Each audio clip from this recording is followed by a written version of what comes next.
can you share the screen with the slides?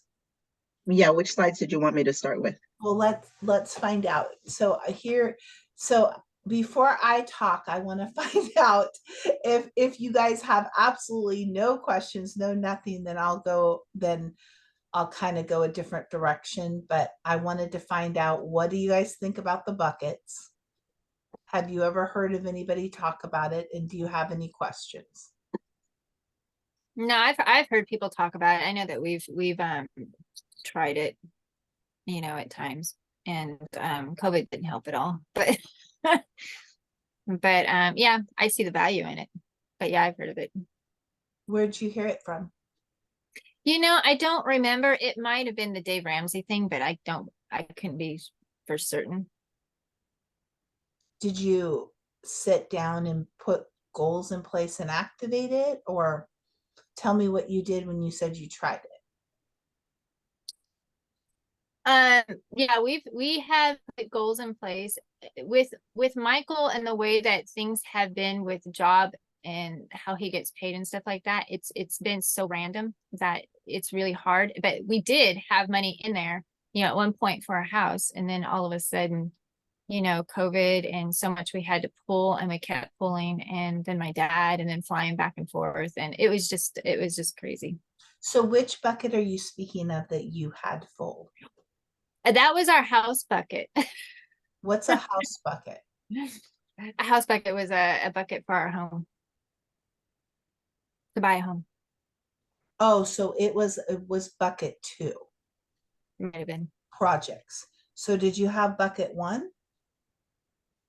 We have tried to do that.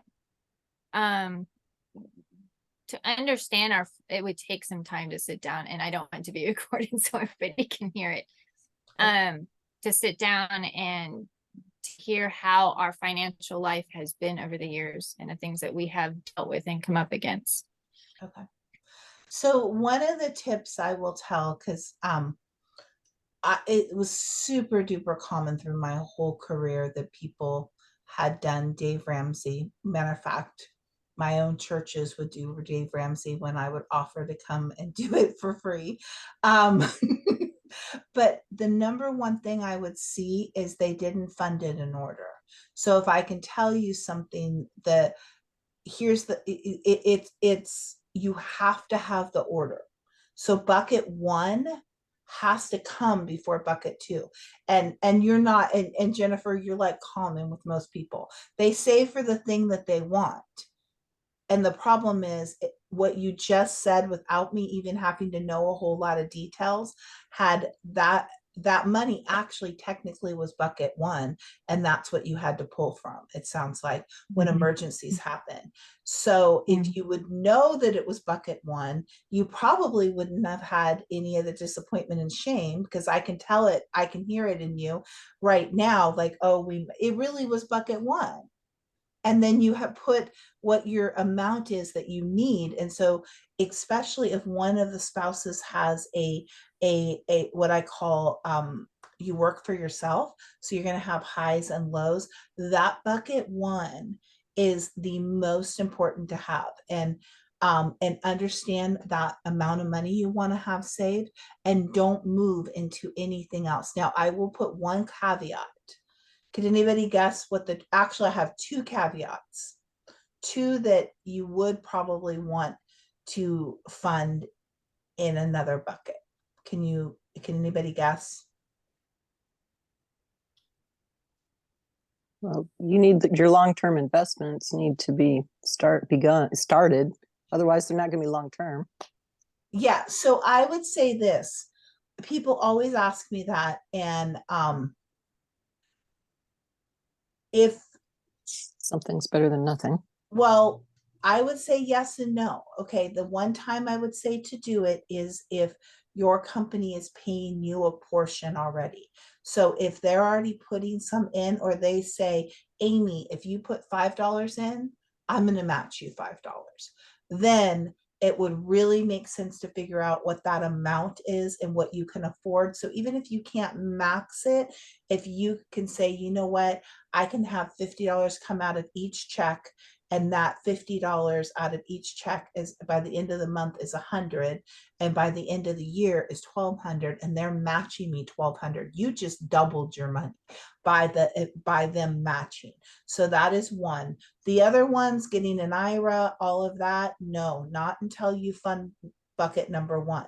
It kind of goes back to the 7 steps and the cash, the money planning, the money mapping. Everyone always wants to go to the fun stuff.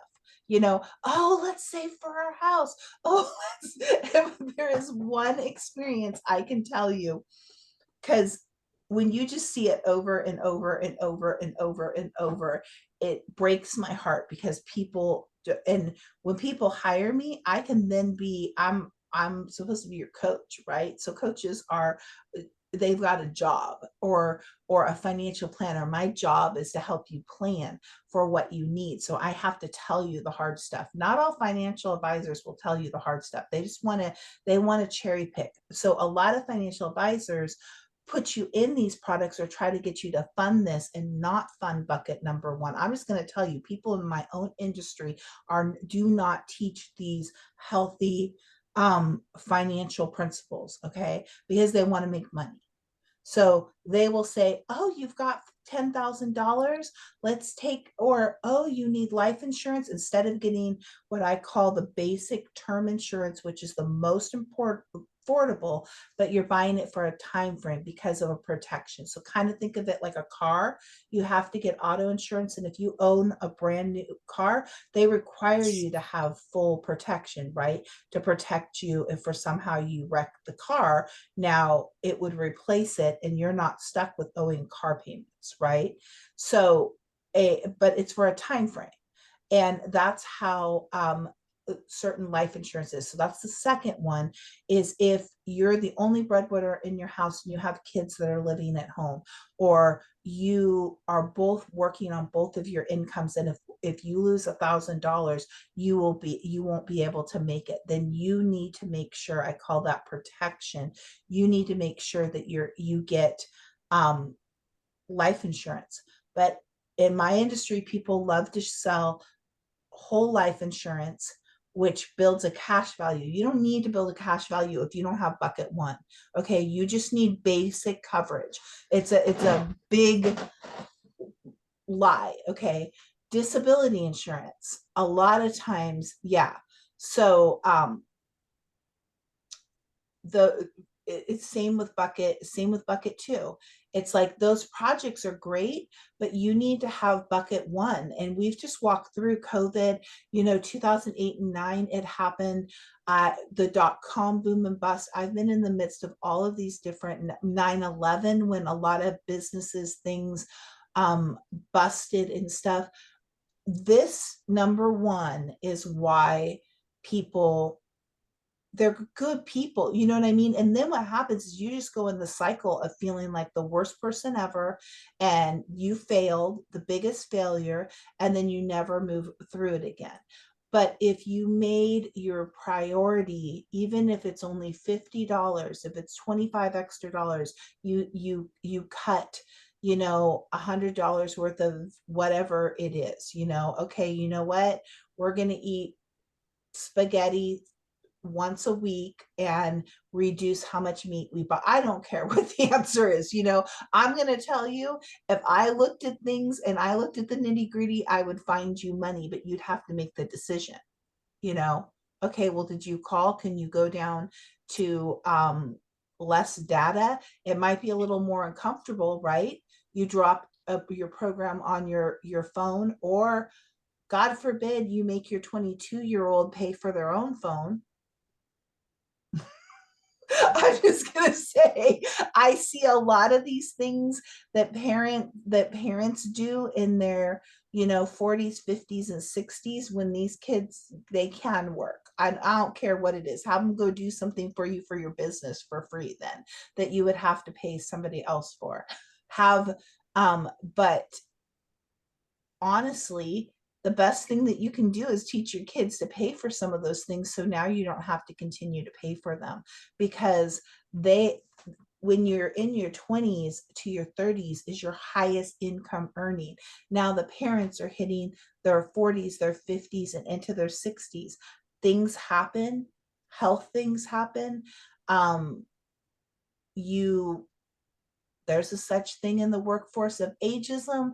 I mean, there's a lot of things. And so you not necessarily you don't have the ability to continue to grow in that level. I know people that have mortgaged their homes to pay for their kids' education, or they went and got a $20,000, student loan that then now they're still paying on, or 100. I mean, I've seen a whole lot of things, but I'm just saying that when you do it as a family and you decide like, okay, there are reasons why certain things happen. My clients that had that bucket first, when everything folded in our area, Stockton got hit as one of the biggest areas of the entire country. I mean, I'm not joking, when like houses were going up like filling up a bucket of water. I mean, that's how fast they were going up, and people were making massive money.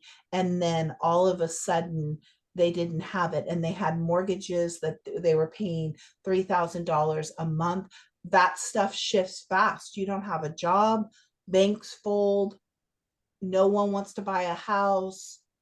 All of the, I mean, literally around here, there's places that they were building malls that never got built. And they've literally, now there's a casino there after like 6 years. So these things happen. So they bought a house and took, a lot of people do this. I'm just going to tell you, if you want to know how you can really shift things, these are the ways. And I've been in this industry for 27 years. So I'm not saying it from a place, I'm just saying, when you see thousands of people and you see it happen over and over on both sides, there's trends. The difference of it is, over a family vacation, you're funding your emergency fund. It's not fun and sexy, I'm just going to say, and people don't normally like to hear it. One of my favorite clients, though, they're such a sweet couple, and he worked later, he ended up actually working for Facebook and getting these massive crazy stock options. But there was this moment where he's working for another company in the Bay Area, and he was commuting, and they just wanted to get closer to things. Okay, well, I knew things were about ready to bust in the, like, when you're in my industry, you look at cycles. Everything has a cycle. So when everyone wants to go buy a house, you better not buy a house, because that cycle is almost ready to end. When I'm just going to say it, I know there's a lot of people that are into these things and they're probably not going to like it, but when everybody's buying an NFT, I'm going to tell you, it already has maxed out its value. When everybody wants to buy gold and silver, to me, gold and silver would be a strategic protection initiative with certain things, like you had a different type of asset available. But when people come to me and say, I want to buy this, whatever the company is, I can guarantee you it's gotten the word out, and you're now buying it high. You're not buying it low. You want to buy it low. And the only way you get opportunities to buy it low, these are the people that continue to create wealth, is because the first thing they've funded is their emergency fund. That's the first thing. Most of the time, when I was going to tell you about a couple of these people, my clients, they did not have the emergency fund. They had 2 kids that were going to private school. They bought another rental house. If you remember where the rental house is, it's not under bucket number 1. So most people, they bought different things. They had gold, like they had all these different things, and they had a second house, and they were about ready. They had a rental already with not a good interest rate, and they had their home, and they're going to rent that out. And now they were buying a townhouse down in the Bay Area, brand new, that was worth double the amount of both the other homes. Their amount of loans was going to be over. And when I say this, you might go, oh, yeah, well, I'm in California, so everything's way more expensive here. Okay. And they normally make more money, but they had over $1 million. If they bought this other house, they were going to have over $1 million in debt and liabilities. They had nothing in this bucket at all. They had no life insurance. And he was the only breadwinner at the time. So if something happened to him, they had no disability insurance. If something happened to him, things would go downwards really, really quick. I remember I will tell people the hard stuff, because when you have had to have people come into your office and they're, without being really brutal and blunt, their loved one has passed and they're crying now because why didn't you make sure that all the bank accounts were in both of our names? I can't access them. Well, I told him to do that. You know, why I can't even pay to bury him right now. Well, remember how I was telling you, don't go buy another property. You don't have any liquid money. There's nothing that bucket that you need to turn on in an emergency, you don't have it. And so these people they had already given all their kids' uniforms away. Okay. They had already paid a down payment for this house. They were about ready to go move it. Their U-Hauls were filled up, guys. I'm not joking. They were taking the U-Haul to the new house the next day. And I felt I had an obligation to show it and lay it out to them. And the husband, he's such a sweet, kind person, but he's a big dreamer. You know, sometimes we say as Christians, and they're Christians, and it's just like, oh, but God, maybe he'll just dump these things in. I believe God's given us wisdom. I believe God says in a lot of places in the Bible, he talks about money. He talks about, even in the parables, he talks a lot about these things. You know, the parable of the 3 people, one buried it, one spent it. You know, he talks a lot about these things. And I think that sometimes we just don't want to do the baby steps to work towards the discipline. But anyway, in this particular case, he walked out of my office. I'm like, oh my gosh. And he came back in. He says, I need to take a minute, because his wife wasn't working and she knew, like, she was very concerned. And I could tell it by a couple things she said. So I'm like, I owe it to these people, because I've had this happen. I don't want to have her come in my office and say, why didn't you say this? Now our kids are all in a 1-bedroom apartment and I have to go move back home with my parents.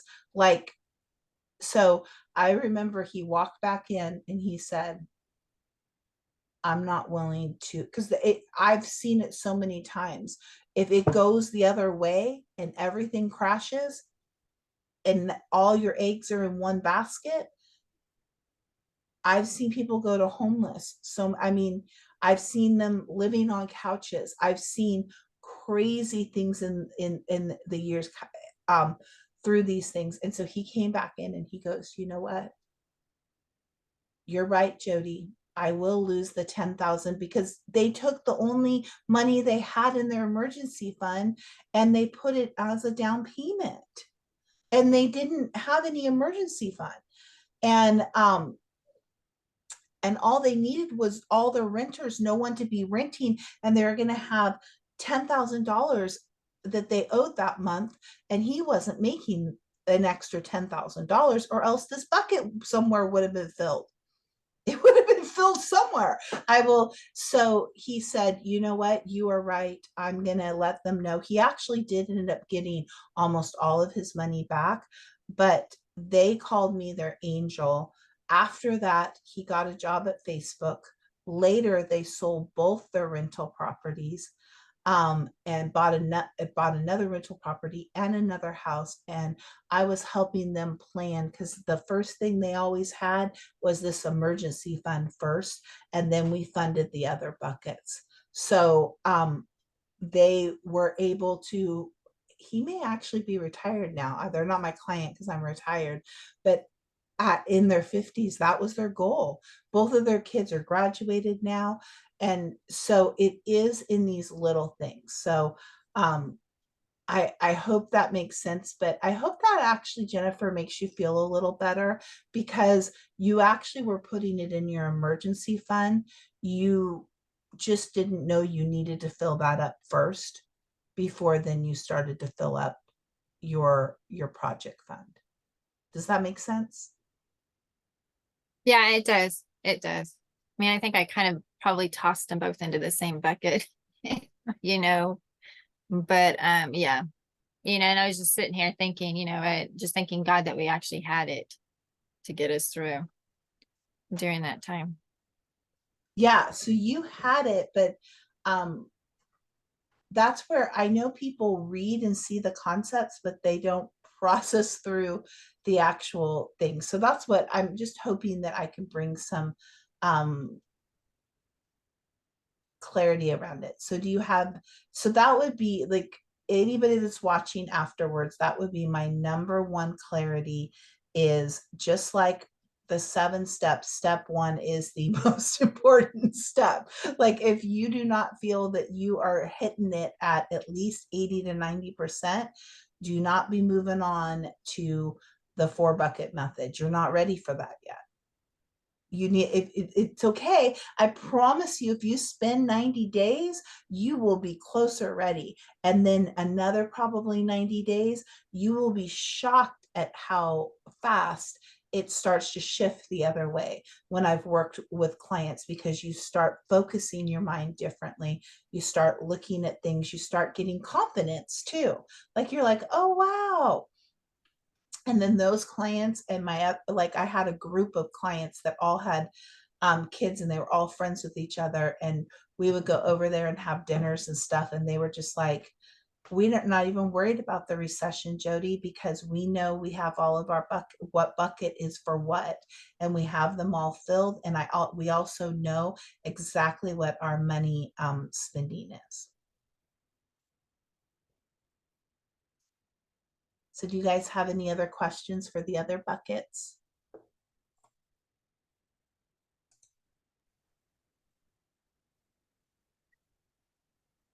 Yeah, I have a question. Mhm. Um, it's because I see it so much. Is um adding in or throwing in or whatever the inner healing part of it. Mhm. Because I know that sometimes, you know, people can try to do stuff like this, but when you've got other things that are actually open doors that are blocking it from happening, you know, it's like a person could be spinning their wheels forever, you know, until something is broken. Does that make sense? Oh yeah, I 100% agree with that. I didn't add that step in because I do those steps over in my other coaching stuff that I do. But and we were just really talking about the financial freedom piece of it, but absolutely inner healing, I think, is a super important thing to do also. And that's why I went over the money mindsets. If you find that you're um, especially if you're one of the ones that you want to bury your head about certain things, I can promise you there's probably something that you need to have some healing of some part, either inner healing or deliverance or something. It could actually even be generational. Mm-hmm. It was for me.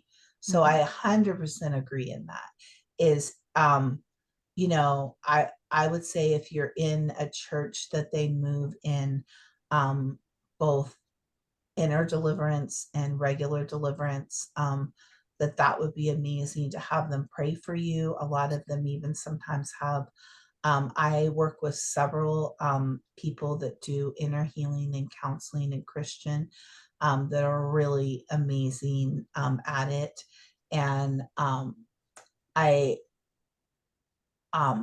yeah, so 100%. I normally will refer somebody with those things if you can't break through it. But normally you have to start somewhere to then know. And so when you start doing this and you can't, um, I will tell you, if you, those scriptures that I posted and you just go to the Lord, he's going to show you, and he'll be like, yeah, you need to go get this. In some of my private sessions, we literally do prayer and go in after it and break it. But most of the time I like to bring somebody in separate. At 100%, I do think that. But I will say this caveat: when it comes to the financial literacy, the financial, that you need to think about it like that. I'm learning it. And sometimes there are things that can be healed in an inner healing session. There are things that can be immediately delivered out of you. And there are things that come off through a place of what the Lord's asking you to do in a deliverance. So I'm just going to tell you, many times, even these, all the clients, I wasn't doing anything Christian. They weren't, with them, but they were breaking free because they pushed through it. And normally it was only because they'd paid me. So investing in themselves, they're like, well, I just invested this money, so I have to show up and I need to do these things. So when it comes to especially the area of the financial arena, 100%, I think inner healing is important. But I will tell you, you need to start in the financial and see what the area is. And then a lot of times I will recommend a session with a couple of the people that I work with. I'll give out the information to them. But a lot of people, you just need to commit to it, focus on it, map out the time, say, okay, I don't know if you guys know, there's this thing, one of my friends just called me, and it's called 75 hard. And it's like you're committing to doing certain things and committing. And so for 75 days, you're going to eat a certain food plan.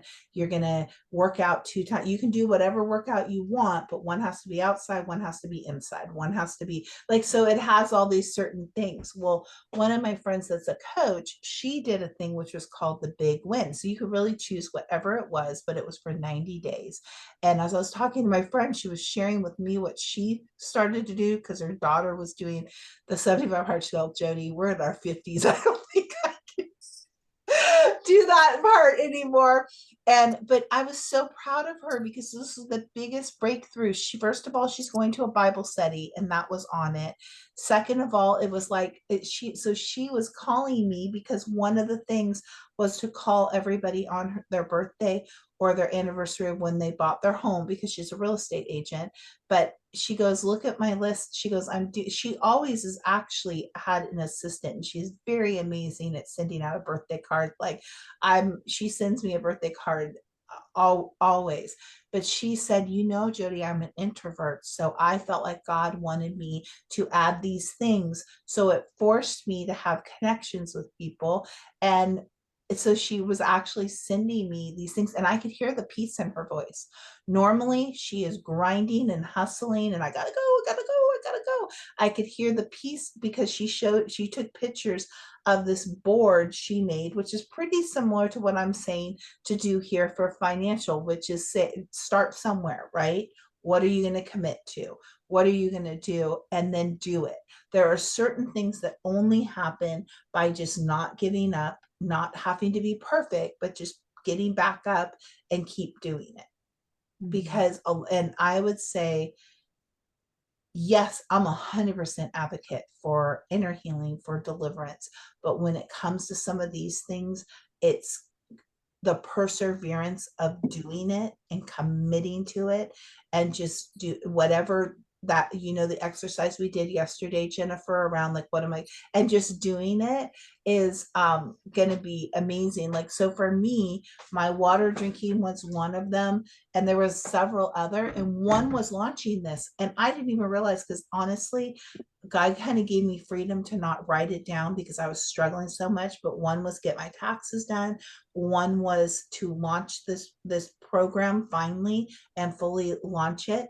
Another was to be getting up earlier to spend time with God. Well, guess what? Things shifted, and my prayer team is getting up at 5:30 a.m. It was right before everything happened with Israel. But I was talking to her. I'm like, I started this August 1st, and it is now October 18th. So it is close to the end of almost 3 months, and I can see all these things that I'm doing. And so a lot of it is in your mind, of transforming your mind and renewing your mind and saying, okay, I'm going to push to this. And yes, there's people that would never finish the 90 days when I would do it with them. There were people that just didn't do that. And so probably some different things would be helpful. But I will say there's certain things that I call it the grit factor, not grind and hustle, but grit. You know what? If I don't want to do it and it seems like really not fun, that might be something God's asking me to do. Because that's what I see. People will fund their vacations, they will fund the goal because the world says that you should be a homeowner, right? I'm not saying that these are not good things, but and then they won't do the things that are a good steward. Sometimes they're not even tithing to their church. Sometimes they funded it all on their credit cards, because everybody goes on vacation. That's what you do. Everybody buys a home. That's what you do. I've always had conversations with people. People think I'm crazy sometimes. I'm like, but that's not this person's goal. So buying a home doesn't make sense for them. Their goal is to be able to go overseas for 3 years. Their goal is to go move 3 times. They're going to move in a year. Buying a house, that's a long-term 10-year commitment, because you never know where the market's going to be. Yes, Amy. I kept looking for my little raise hand icon, but I didn't see it this time. I must have the phone different. So slight change in topic, but so you've got the 4 buckets, and you definitely want to fill the first one. But and I understand, like, they go in order, but there's got to be a gradual infilling of like a little bit, isn't there, perhaps, into Give me an example of what you're thinking. well, I can see the need for definitely fill your emergency fund, number one, before you ever do any investing. But like, at what point do you start putting money into your money into a money market, or Well, your savings plan would be the money market. things? Your emergency fund would be a money market. Oh, okay. It's not just strictly savings. Well, it is. What is a money market to you? Investing. Okay. It's not an investment.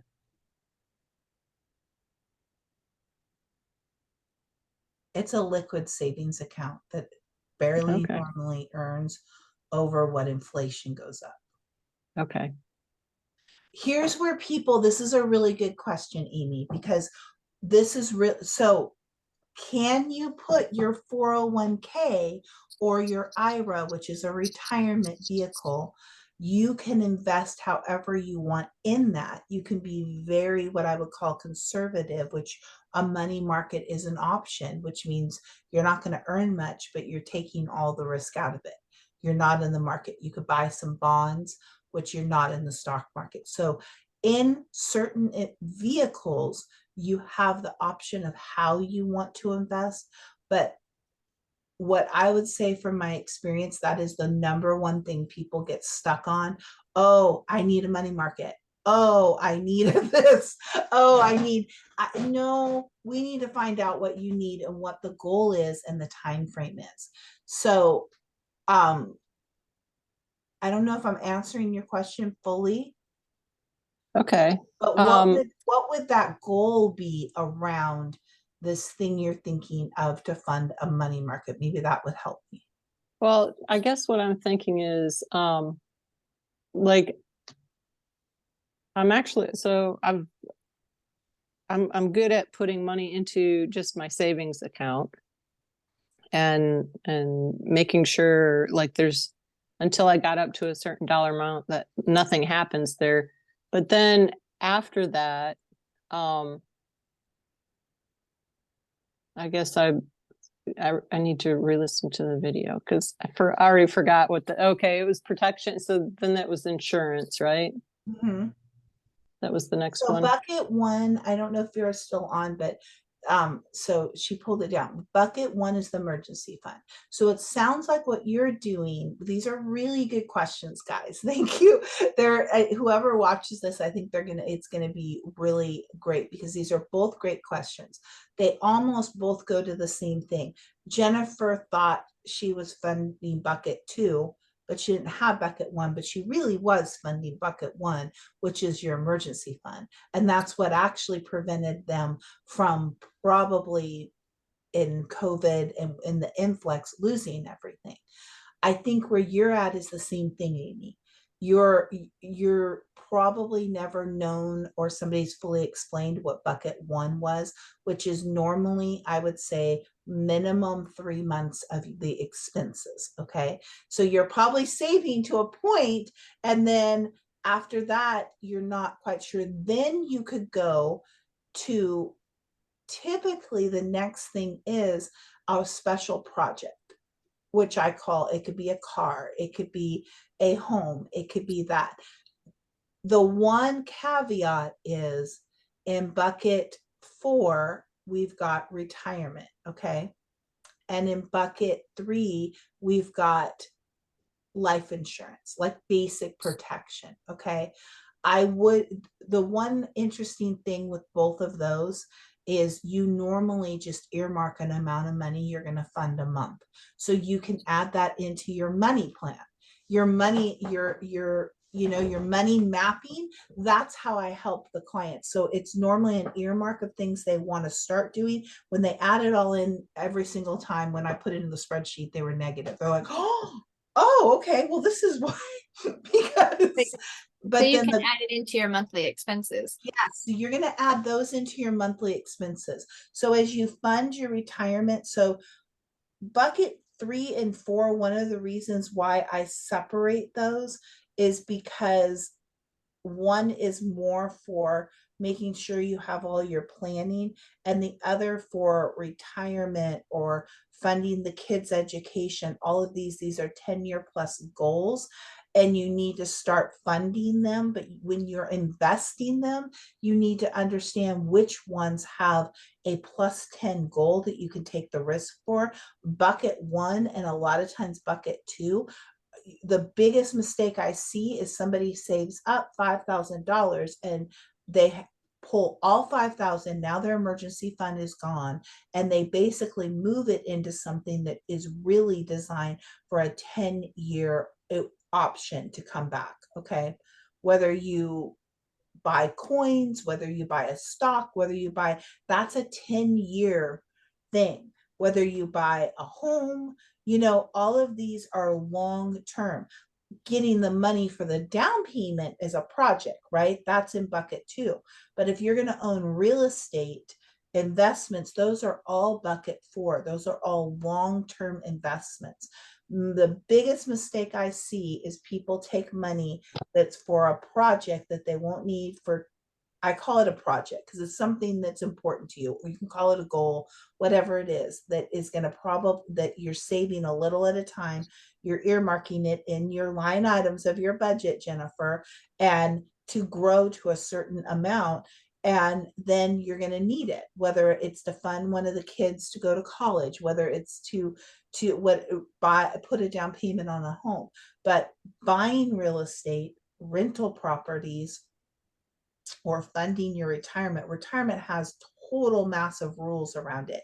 So people always say, what's the best investment? Well, I'll tell you what the best investment isn't: pulling from any of your retirement funds, because you're going to take a hit by the IRS of between 20 to 35%. So you just lost every bit of money you ever earned in that investment. And the other problem is you probably didn't save up the money to pay for your taxes. So now you have to even liquidate more of the retirement to pay your taxes, and it's this horrible snowball.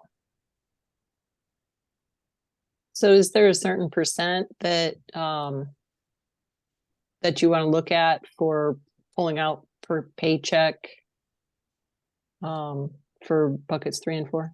Yeah, you know what? I would probably, so you still want to fund bucket 1 before you even start funding those, because like I said, if you don't have bucket 1, so that would, once you feel like I've got $50, I've got $100 a month I can earmark, you start putting that into the emergency fund. But then once you get those, then yeah, you figure out what the dollar amount you can afford. That's why we got to be in the money mapping. I call it mapping because mapping's an ongoing, right? Like if you have a GPS, rerouting, okay, now I've arrived here. Now how am I going to get to the next place? How am I get to the next place? The reason why I call it financial mapping, money mapping, and time mapping is because it all requires an ongoing of looking at it. These things are not set it and forget it. And if you want that, which I call the ostrich, let me just bury my head and just believe that I'll be able to retire like Uncle Bill and Aunt Susie Q. Well, you didn't know what Uncle Bill and Aunt Susie Q did. I can promise you, if they retired young, they had a really good financial planner that helped walk them through, and they funded everything in the buckets properly. But before that, they understood all of their money plan, their money mapping, and their money strategy, because that's like your spending. That, I mean, and here's the thing: you can reduce it. So if you understand where you're at, you can reduce it, right? You know what, like a worst case scenario, if you've got to, there's some things that you can't do, but I've known people for a short period of time, if you've got to do it and turn off your internet, you go work out of Starbucks or wherever, and you figure out free internet. I know people that have done that for a season. You'd be like, but Jodi, well, that is a necessity that you do, because the other option is you're going to charge it all in your credit cards and you're never going to pay it back, and they're going to be charging you anywhere between 15 to 22%, and it's just going to add up and add up and add up. So cutting, if you know where you've got, I get it, no one likes to do it, but you might have to cut your vacation fund, you might have to cut your areas. If you have that emergency fund first, that is going to give you what I always say: you can turn that spigot on. Oh, we got to replace the shutters. Okay, that's for your emergency fund. Our air conditioning just went out. That's for your emergency fund. Then when it reduces below, so it's kind of like, I like the drink dispenser, because like when you get lemonade someplace, or people make iced tea or lemon with water with lemon in it, and it's all filled up and it starts to go down, right? Then that is number one, that you rechange your money mapping and go, okay, I got to fill this back up right now. So I don't have any extra, so I've got to put on pause right now, continuing to fund the kids' education. Put on pause doesn't mean you're going to stop it and throw it. What people do is, when these things happen, they stop it all and they panic, and then they make really bad decisions, where the whole system around this is peace and calm and ask Holy Spirit. But you're doing your work. You're showing up and you're looking at the hard stuff. It's not fun to look at it when you don't have a lot of money. You're just like, but God is a creative God. You can ask him and he'll give you strategies. He'll be like, okay, you could do this for 2 months. Oh yeah, I could do that. Okay, I wouldn't love to do that. Okay, well, your car's not working, so you can take the bus. Oh, cool. I mean, not cool, but I just saved on my gas, so I can fill back up. You know, what? All right, well then I'm going to be saving to get my car, but you wouldn't have to save to get your car fixed if you had 3 to 9 months in your emergency fund, because you just turn on the faucet. And that's what you did, Jennifer. You just didn't realize it.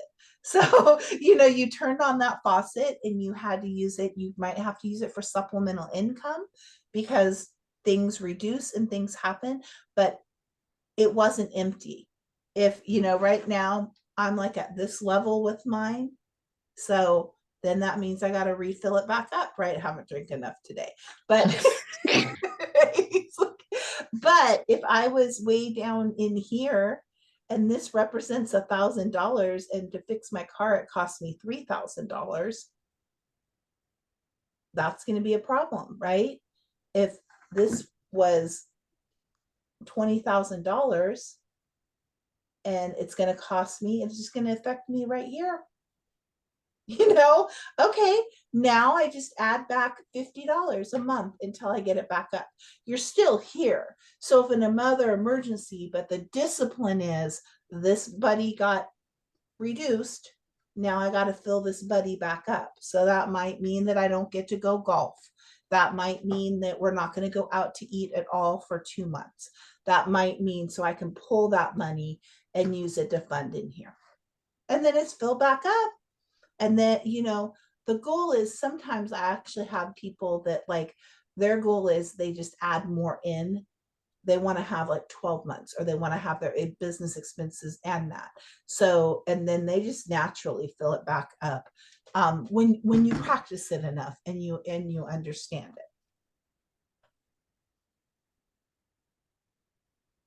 it. Okay. I'm going to wrap it up here, but Amy, did I answer your question? Mm-hmm. Okay. Does that make sense? I think you've been funding bucket 1. Oh, heck yeah. So Yes. what is when you get to that level, what do you start doing that you feel like? Well, I want to start saving for a house. Okay. So that would be a bucket 2. Mm-hmm.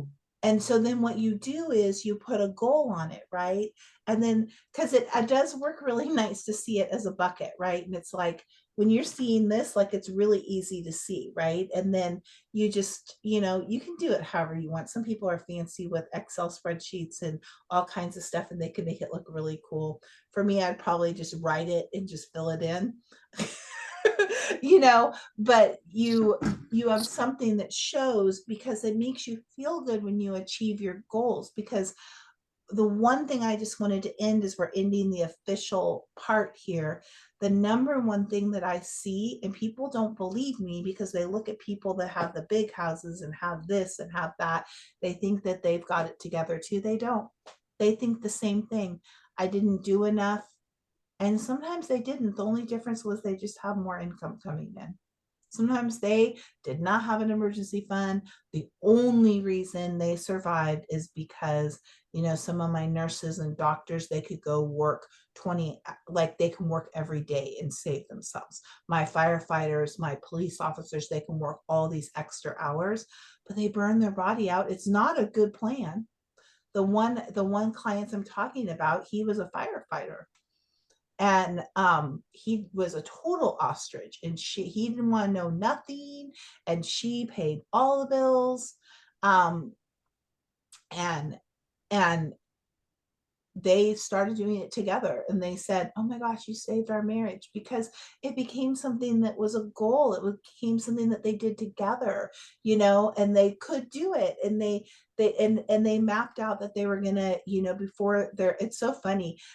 Both of their kids, one of the big goals at the time was that both their kids could go to the Washington, D.C. 8th grade trip, and that they would have money.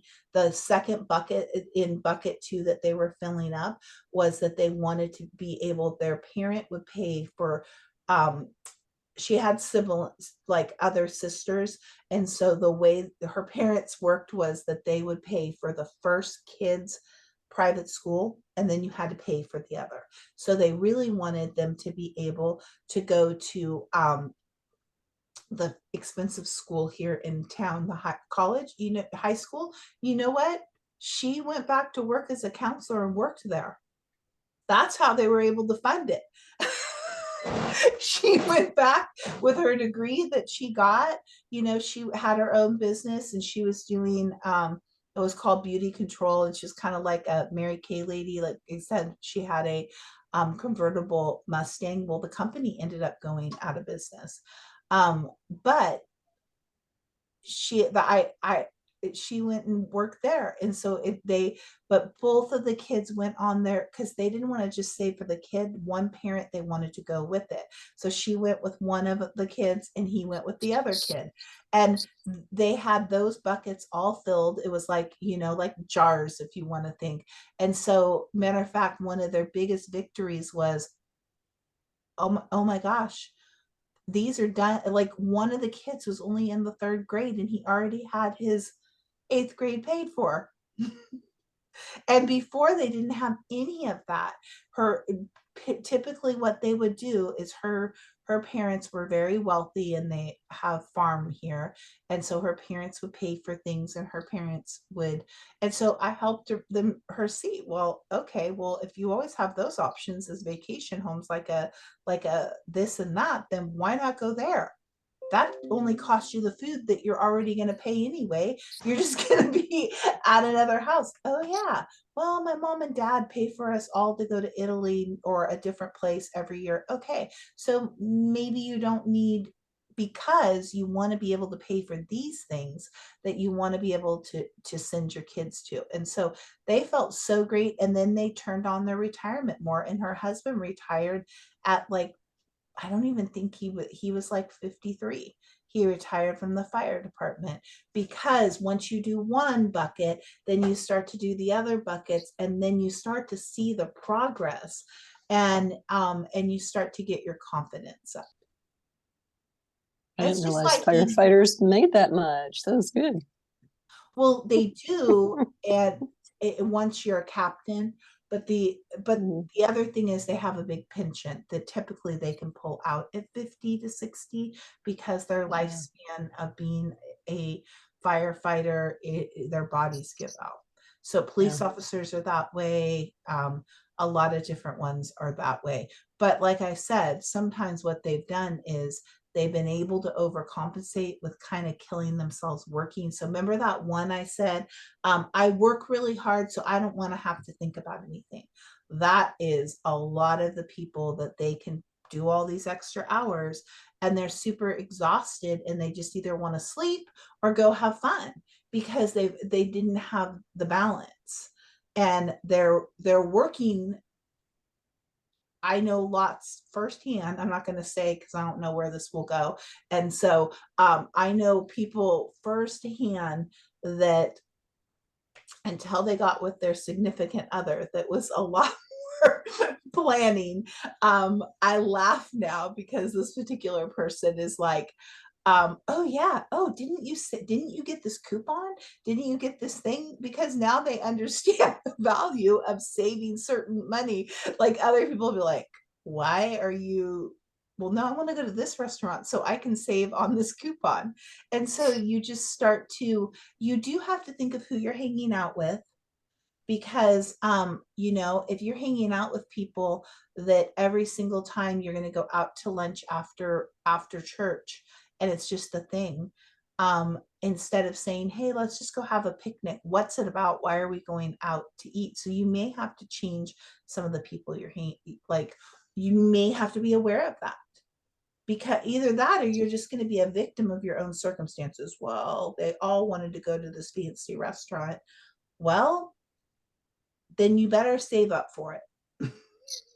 You bet. That means there better be some other things. You're thrift store shopping. You're not buying jewelry at full price.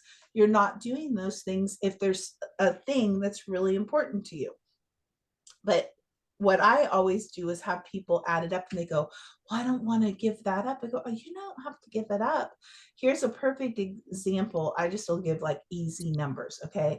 Between going out to eat lunch and Starbucks, it's super easy to, I'll just give a number. You might think I'm high, but I'll promise you I'm not. It's it's $100 a week. Okay. They go every single day though. Okay. Let's just say they're spending 5 days a week, they're spending 4 days a week, they're spending $25, or 5 days a week, $20 a day. Okay. That equals out $100. Okay. And they'll go, well, I don't want to. I said, okay, I'm not saying stop it, but what if you only get Starbucks once a week and you only go out once a week? You just saved yourself $80 a week. 80 times 4 is $320. That original budget, you just saved yourself $320. You were spending 100 plus 4 weeks is $400, right? Like, so you just dropped it by a significant amount. So it's the balance, like what's important. Well, I don't want to give it. The number one thing I hear people say is, I don't want to give it up. Well, you don't have to give it up. You just have to readjust it. Like if your budget, because you also want to fund your retirement, Amy, you also want to fund to buy a house, Amy, then which is more important? That you get to walk in with a fancy Starbucks cup every single, honestly, I have opinions a little different. I'm like it's like I got it for my free one today, but right now I have an amazing deal at my church. We're a full food pantry, and they have a deal with Starbucks, and they get all of their sandwiches, all of their things. So I just cannot justify spending it when I've got the sandwiches that you pay $7 to $10. Amy knows, she worked there. I just can't justify it when I've got a whole freezer stuffed with them. So I either needed to plan an extra 10 minutes and heat one up. Sometimes I even have those little beta boxes, the little protein boxes. I just didn't grab myself a little cooler to have it all with me. You know you get a free drink on your birthday. Yeah, no, I got that. Oh, okay. I got that today. And I had some rewards. So good job. And I got a free sandwich from Firehouse Subs. So I'm going to go ahead and wrap this up, but we are dropping any more questions that you have, plus you'll earn entries in. I'm so proud of you guys. I haven't watched what you said yet, but I'm so glad that you guys did it. And go drop what your takeaways were. And I know Vera's going to, I think, put up for the other part, but I hope you guys have been enjoying this. And then Friday, it's good. And I think both Thursday and Friday, we're going to all be on Zoom. Sweet. And I'll probably stream it or record it in to the group. But I just feel like that way we can ask questions, and then I'm going to share some things that I'm releasing and some special birthday gifts I'm going to give everybody, because why not give other people gifts, right? Celebrate your birthday. So drop other questions in if you have them. I love that you guys showed up, and I hope this helped. Yeah. Yes, thank you. Appreciate it. Enjoyed it. Thank you. Bye. Bye.